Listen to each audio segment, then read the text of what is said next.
খড়িবাড়িতে 153 gram brown sugar সহ গ্রেপ্তার এক মাদক পাচারকারী।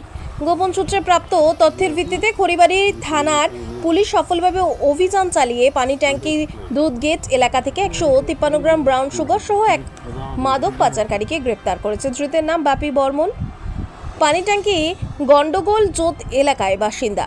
মঙ্গলবার বিকেলে পুলিশ গোপন সূত্রে খবর পেয়ে অভিযান চালায়। বাপিকে মাদক হাত বদলের সময় হাতে নাতে ধরে ফেলে। ধৃতের কাছ থেকে উদ্ধার হয়েছে 153 গ্রাম ব্রাউন সুগার এবং একটি মোটর বাইক। পুলিশ সূত্রে জানা গেছে, ধৃত ব্যক্তি মাদক পাচারের সঙ্গে দীর্ঘদিন ধরে জড়িত থাকতে পারে বলে সন্দেহ। পুরো চক্রের খোঁজে তদন্ত শুরু করেছে পুলিশ। ধৃতকে আগামীকাল শিলিগুড়ি মহকুমা আদালতে পাঠানো হবে।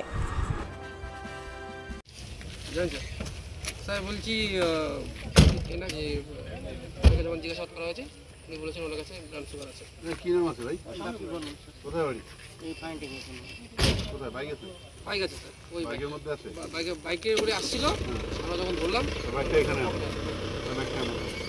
এই সাজান বাইকটা নিয়ে এসো তো।